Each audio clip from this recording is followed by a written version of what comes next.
Welcome back to my channel. நான் உங்கள் Zakir Hussain, career guidance guru. எல்லாத்துக்கும் ஜட்ஜ்மெண்ட் டே, அதாவது டென்டேட்டிவ் கன்ஃபர்மேஷன் வந்துருச்சு. இந்த டென்டேட்டிவ் கன்ஃபர்மேஷன் பார்த்தோன்னே பாதி பேத்துக்கு ரொம்ப ரொம்ப சந்தோஷம், நினைச்ச காலேஜ் வந்துருச்சுன்னு.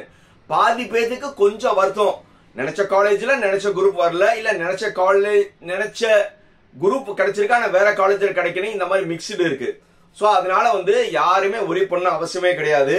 ஏன்னா டென்டேட்டிவ் கன்ஃபர்மேஷன் நீங்க எடுக்க போற முடிவு தான், புரியுதா? இது ஃபைனல் ஜட்ஜ்மெண்ட் கிடையாது. நல்லா தெரியுதா? இது ஃபைனல் கிடையாது.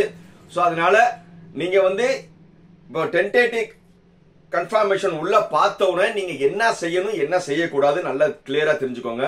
இந்த டென்டேட்டிவ் கன்ஃபர்மேஷன் உள்ள வந்தவன முதல்ல பாருங்க, உங்க எல்லாத்துக்கும் ஒரு காலேஜ் ஒன்னு கிடைச்சிருக்கும். இந்த காலேஜ் பிடிச்சிருந்துச்சுன்னா நீங்க சூஸ் பண்ண ஆப்ஷன் அக்செப்ட் அண்ட் ஜாயின் இமிடியேட்டா பண்ணிருங்க. அதே மாதிரி இல்ல சார் எனக்கு இதோட பெட்டர் ஆப்ஷன் வேணும்னு நினைச்சீங்கன்னா அக்செப்ட் அண்ட் அப்போர்ட் கொடுக்கலாம்.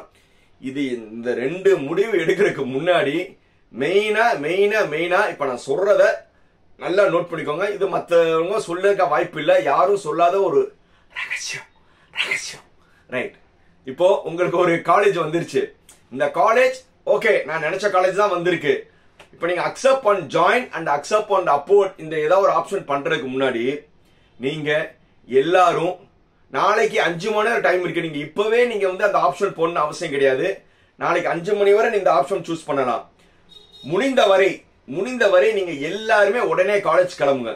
இப்ப பக்கத்துல இருந்தீங்கன்னா நீங்க இன்னைக்கே அந்த காலேஜ் போய், சார் இந்த காலேஜ் நான் எடுக்க போறேன், உங்க காலேஜ் ஃபீஸ் என்ன, ஃபீஸ் ஸ்ட்ரக்சர் என்ன, இது எல்லாமே கேளுங்க. இல்ல சார் நான் மதுரையில இருந்தோ நாகர்கோவில் இருந்தோ சென்னைன்னு நினைச்சீங்கன்னா நீங்க நேரா அந்த சென்னை காலேஜுக்கு விசிட் பண்ணிருங்க. பண்ணி அங்க நேர்ல போய், சார் உங்க காலேஜ் எனக்கு வந்திருக்கு, நான் அக்செப்ட் கொடுக்க போறேன், உங்க காலேஜ் ஃபீஸ் என்ன, எவ்வளவு வாங்குவீங்க, எக்ஸ்ட்ரா எவ்வளவு வாங்க. ஏன்னா சொல்றது ஒண்ணு செய்யறது ஒண்ணு இருக்கும். ஏன்னா இப்ப புதுசா நான் விசாரிச்ச வர சென்னை அண்ட் கோயம்புத்தூர்ல பெரிய பெரிய காலேஜ்ல ஃபீஸ் கேட்டா 1.5 லட்சம் 2 லட்சம் சொல்றாங்க. அதுக்கப்புறம் அவங்க புதுசா என்ன சொல்றாங்கன்னா, சார் பிளேஸ்மெண்ட் நாங்க டாப் லெவல் காலேஜ் பிளேஸ்மெண்ட் பண்ணனால பிளேஸ்மெண்ட்டுக்கு ஒரு 30,000 நீங்க எக்ஸ்ட்ரா பே பண்ற மாதிரி இருக்கும். அதே மாதிரி இப்ப புதுசா ஏய் சார் ஏன்னா நாங்க டெக்னாலஜியோட உங்க பையனை குழும் பண்ண போறோம். வருஷத்துக்கு 40,000 ஒன்லே, என்னது 40,000 தான்.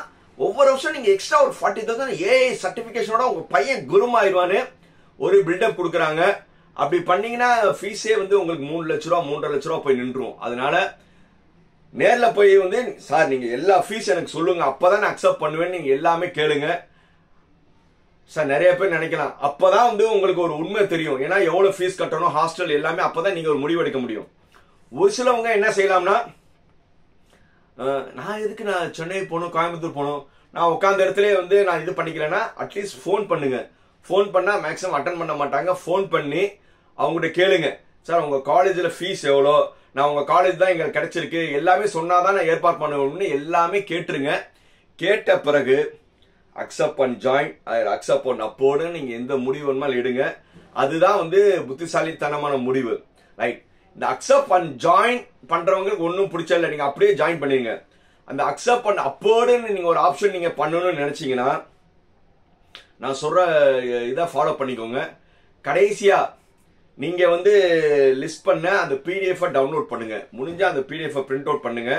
இப்போ உங்களுக்கு எந்த காலேஜ் வந்திருக்குன்னு பாருங்க. இப்போ உங்களுக்கு 50வது காலேஜ் வந்திருக்கு. உங்களுக்கு முன்னாடி 49 காலேஜ்ல ஒன்னு கிடைக்கணும்னு இருக்குன்னு வைங்க.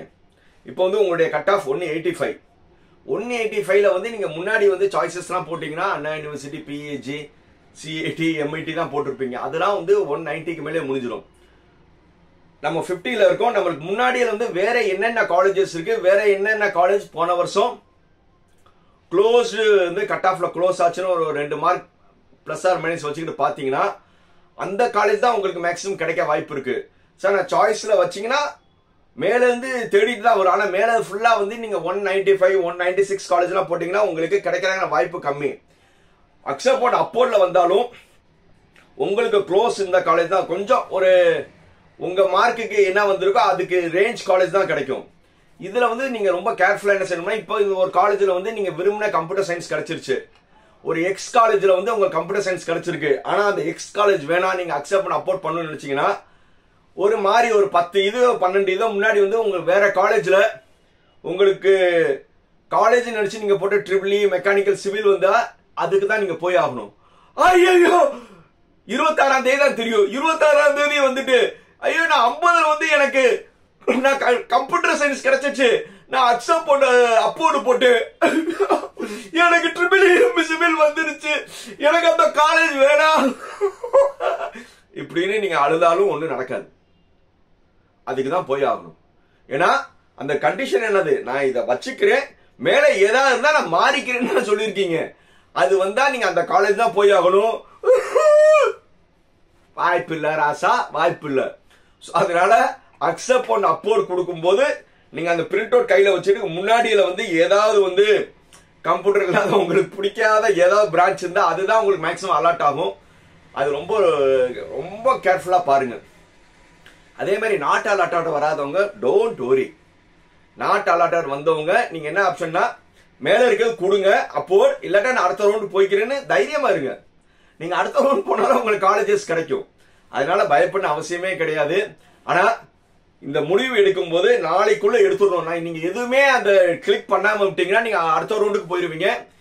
ரெண்டுல ஏதாவது ஒரு முடிவு எடுக்கணும். அந்த முடிவு கிளிக் பண்ண பிறகு அந்த பேஜ் ஃபேட் ஆகும்.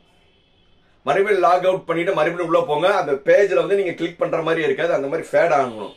ஃபேட் ஆனா மட்டும்தான் நீங்க வந்து கரெக்டான டென்டேட்டிவ் கன்ஃபர்மேஷனை செலக்ட் பண்ணிக்க அர்த்தம். இது மறந்துடாதீங்க. நீங்க வந்து எனி ஆப்ஷன் சூஸ் பண்ணணும். அப்படி இல்லைன்னா நீங்க நெக்ஸ்ட் ரவுண்ட் போயிருவீங்க. அதனால உங்களுக்கு பிடிச்ச ஆப்ஷன் என்னென்ன பண்ணணும்னா நான் நேற்று வீடியோ போட்டிருக்கேன், அந்த வீடியோ பாருங்க.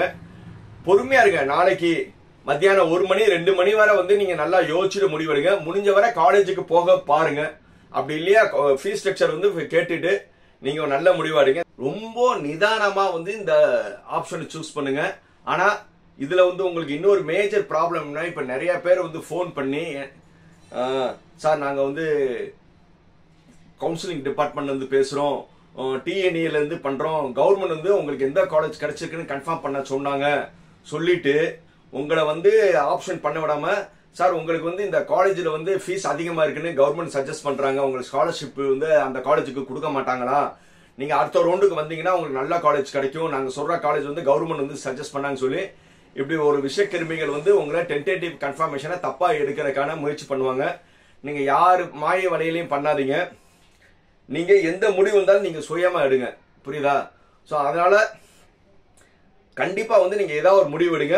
முடிவு சார் எனக்கு ரொம்ப டவுட்டா இருக்கு, சார் நான் அக்செப்ட் பண்ண ஜாயின் பண்ணுவான், அக்செப்ட் பண்ண அப்போர்ட் பண்ணணும், நீங்க ரொம்ப குழப்பத்தில் இருந்தீங்கன்னா ஏற்கனவே வந்து என்கிட்ட ஃபோன் பண்ணி நிறைய பேர் வந்து சாய்ஸ் லிஸ்ட்டுக்கே சந்தேகம் கேட்டவங்க.